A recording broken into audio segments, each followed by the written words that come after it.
जय हिंद, जय भारत दोस्तों।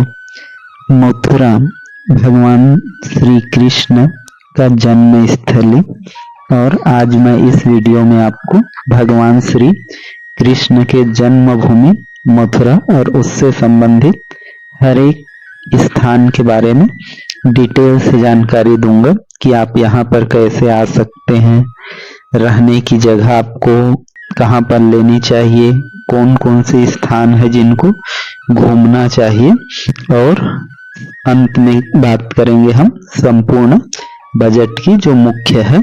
तो इस वीडियो में अंत तक आप जरूर बने रहिए और चलिए स्टार्ट करते हैं। यहाँ तक पहुँचने के लिए सबसे मुख्य साधन ट्रेन है जो भारत के हर जगह से वेल कनेक्टेड है। साथ में आप चाहें तो अपने साधन से भी यहाँ पर आ सकते हैं।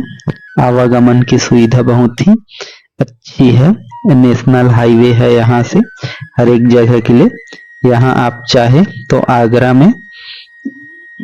में हवाई अड्डा है, वहाँ भी आप आ सकते हैं प्लेन से और वहाँ से फिर 50 किलोमीटर की दूरी पर मथुरा है, वहाँ पर आप आ सकते हैं। और यहाँ पर पहुँचने के बाद आप या तो वृंदावन या मथुरा दोनों में से किसी के भी साथ यात्रा की शुरुआत कर सकते हैं। तो मेरा सलाह होगा आपको कि पहले वृंदावन से शुरुआत कीजिए। हम लोग आने के बाद आप यहाँ पर ठहरने के लिए सबसे पहले साधन देखेंगे। तो यदि आप रात को आते हैं मथुरा में तो मथुरा स्टेशन में ही आपको विश्राम करना चाहिए, क्योंकि वृंदावन में यदि रात को आते हैं तो वहाँ सभी चीजें बंद मिलेगा, क्योंकि 8 बजे के बाद वहाँ सभी मंदिरें बंद हो जाता है। तो प्रायः वहाँ खाली होता है, सब चीज बंद हो जाता है। तो आपको ये चीज का खास ध्यान रखना होगा। और फिर जैसे वहां से आप यहाँ आते हैं वृंदावन, तो यहाँ पर आपको रहने का साधन देखना है। तो रहने के लिए आपको सबसे बेस्ट जगह प्रेम मंदिर का एरिया और श्री बांके बिहारी मंदिर के पास का जो एरिया है वो सबसे सुटेबल होता है कि यहाँ पर आपको अपना निवास ढूंढना चाहिए। कि यहाँ पर जो धर्मशाला है 600 रुपए में और होटल जो है वो 800 रुपए से स्टार्ट होता है और 1000 से 1500 में बहुत ही अच्छे रूम आपको आसानी से यहाँ पर मिल जाएंगे। तो ये काम आपको करना होगा। फिर अब हम यहाँ रूम लेने के बाद जानते हैं यहाँ मंदिरों में दर्शन का समय क्या होता है। तो मंदिरों के दर्शन का जो समय होता है 7:30 से 1 बजे तक और शाम को 4 से 8 बजे तक। तो इस दौरान आपको मतलब आप मथुरा से भी आते हैं तो ध्यान रखना है। सबसे पहले हम लोग चलते हैं श्री बांके बिहारी जी का मंदिर, जो वृंदावन का सबसे मुख्य मंदिर है। और यहाँ भगवान श्री कृष्ण का आपको अद्भुत रूप देखने को मिलेगा और यहाँ आकर आप अपने आप को कृतार्थ महसूस करेंगे। भगवान श्री बांके बिहारी आप सबकी मनोकामना को पूर्ण करें। यहाँ से ही आपको सभी मंदिरों की दूरी 100 से 200 मीटर 300 मीटर की दूरी पर है। तो आप यहाँ से कोई भी साधन ना लेकर सकरी गलियों से होते हुए सभी मंदिर में जाइए पैदल ही, और वहां से आप दर्शन कर सकते हैं। पास में ही है श्री राधा वल्लभ जी का मंदिर, तो आप यहाँ भी आइए और यहाँ भी आपको श्री राधा वल्लभ जी का मतलब भगवान श्री कृष्ण और राधा रानी का अद्भुत दृश्य देखने को मिलेगा। और लोग यहाँ पर प्रभु कृष्ण के धुन में नाचते झूमते हुए नजर आएंगे। ये सकरी गलियां, इनसे होते हुए आप सभी मंदिरों तक पहुंच सकते हैं। अब हम लोग चलते हैं श्री राधा दामोदर जी का मंदिर, और यहाँ भी आपको भगवान श्री कृष्ण और राधा रानी का अद्भुत नज़ारा देखने को मिलेगा। आप भी यहाँ आकर झूम उठेंगे। इसके बाद अगला हमारा जो ये होगा वो निकुंज वन। यहाँ पर भी हम लोग जरूर आते हैं। और यहीं पास में है निधिवन। निधिवन और निकुंजवन पास में ही है। निधिवन ऐसा माना जाता है वही स्थान होता है जहाँ पर भगवान श्री कृष्ण प्रतिदिन बांसुरी बजाने आते हैं। और यहाँ पर भी कई मंदिर है, वहाँ भी आप दर्शन पा सकते हैं। और इसके पश्चात हम लोग चलते हैं शाह जी मंदिर। शाह जी मंदिर जो बहुत ही भव्य बना हुआ है। और इसी के पास दो और मंदिर है, गोपीनाथ मंदिर और राधा रमन जी का मंदिर। और यहाँ पर के जो सभी मंदिर है वो भगवान श्री कृष्ण और राधा रानी को ही समर्पित है। अब हमारा अगला होगा काली देह घाट। काली देह घाट वही स्थान है यमुना माँ के तट में।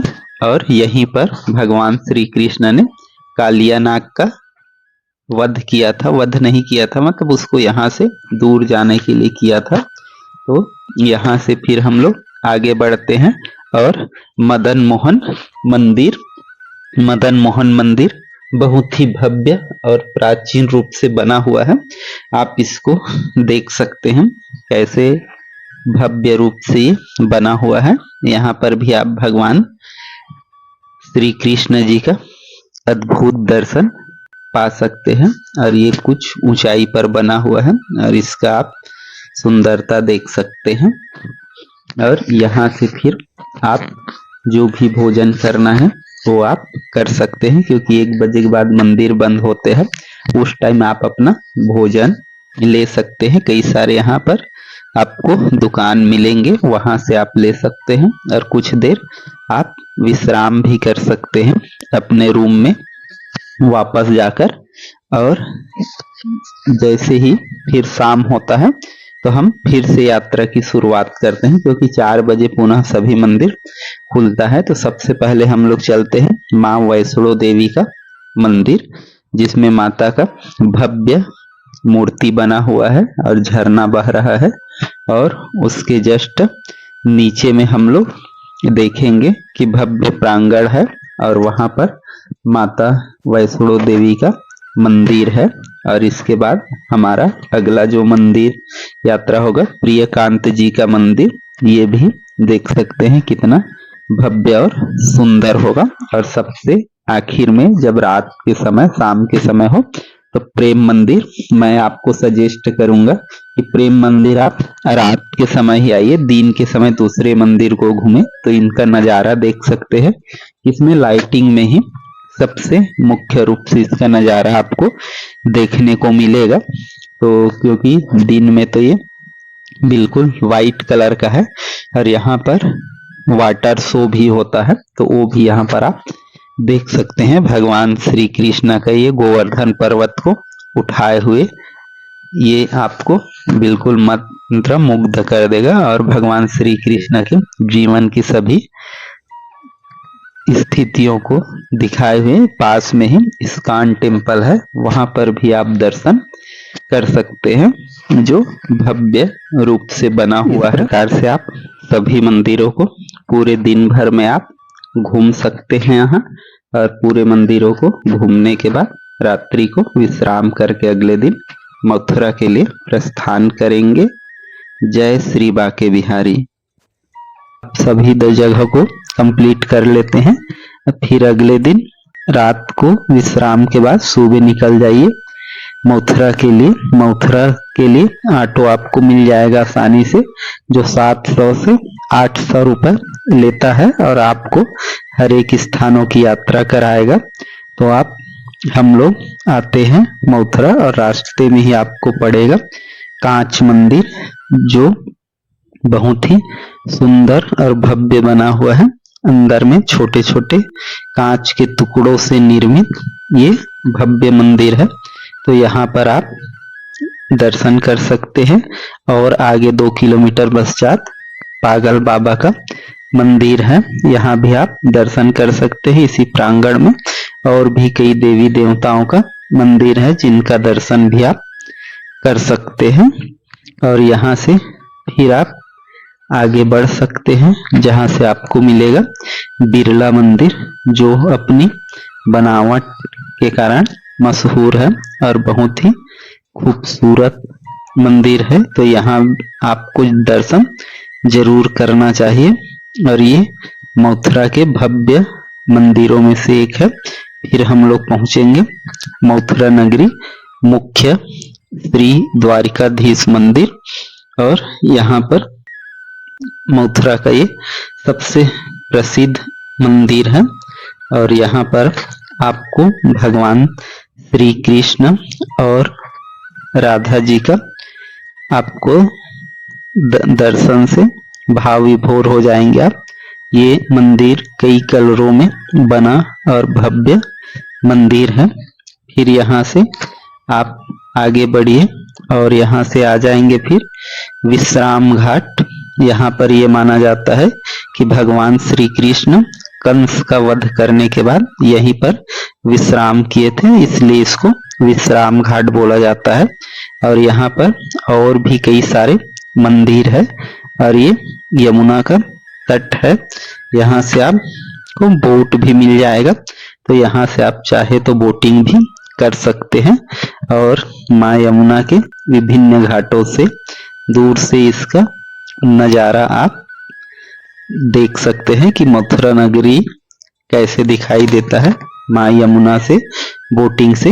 और यहीं पर ही है कंस टीला, तो यहाँ पर ऊपर जाना होता है और यहीं पर आप देखेंगे कि पूरे यमुना का नज़ारा आपको, पूरे जो मथुरा का नज़ारा आपको यहाँ से खूबसूरत नज़ारा देखने को मिलेगा। और कंस टीला का जैसे आप दर्शन कर लेते हैं, अब हम चलते हैं मथुरा जो विख्यात है भगवान श्री कृष्ण का जन्मभूमि होने के लिए। तो ये जगह वह जगह है जहाँ मथुरा, हम इसी जगह को देखने के लिए आते हैं। तो ये है भगवान श्री कृष्ण का जन्म स्थली मथुरा का। तो यहीं पर भगवान श्री कृष्ण का जन्म हुआ था और यहाँ पर सभी सामान आपको लाकर की सुविधा है। यहाँ पर आपको अपने सभी सामान जमा करने होंगे और उसके बाद आपको अंदर प्रवेश करना होगा। तो ये जो मंदिर है भगवान श्री कृष्ण जन्म स्थली बहुत ही खूबसूरत और भव्य है। यहाँ पर भगवान श्री कृष्ण के जीवन की लीलाओं को भी दिखाया गया है। साथ में जहाँ पर जन्म हुआ था वो कारागार अभी भी दिखाया गया है, जो बहुत ही एक छोटा सा काल कोठरी नुमा है और विभिन्न एक गुफा से होते हुए, विभिन्न मंदिरों से होते हुए आपको वहां तक जाना होता है और हम उस जगह को देख पाते हैं जहां पर भगवान श्री कृष्ण जी का जन्म हुआ था। तब आपको बिल्कुल एहसास होगा कि भगवान श्री कृष्ण जी कैसे और किस तरीके से कारागार में पैदा हुआ था। तो यहाँ आने के बाद आपको बहुत ही अद्भुत और सुकून मिलेगा। तो ये जगह बहुत ही भव्य है और यहाँ मथुरा का सबसे प्रसिद्ध जगह है। तो यहाँ पर आप दर्शन करके अपने आप को धन्य महसूस करेंगे। तो यहाँ पर बात करते हैं कि यहाँ पर यदि आप आते हैं तो 2 दिन और 1 रात का आपको यहाँ पर यात्रा का प्लान करना होगा। साथ में हम यदि बजट की बात करें तो उतना ज़्यादा बजट नहीं है यहाँ, 2 से 3 हजार रुपये पर पर्सन और ट्रेन टिकट अलग से।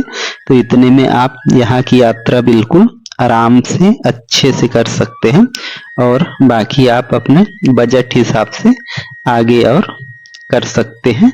और यहाँ बात करें कि कब आना चाहिए, तो इसके लिए ये है कि जो भी यदि त्योहार टाइम होते हैं तो उस समय यदि आप आते हैं तो आपको भीड़ वगैरह ज़्यादा मिलेगा और यदि त्योहारों से आउट सीजन में आते हैं तो आपको यहाँ पर भीड़ कम मिलेगा। तो यहाँ पर आप अपने अनुसार आ सकते हैं। यदि त्योहारों में आएंगे तो भीड़ के साथ आप दर्शन कर सकते हैं और खाली समय में भी। तो यदि ये वीडियो आपको पसंद आया हो तो लाइक और सब्सक्राइब कीजिए। धन्यवाद।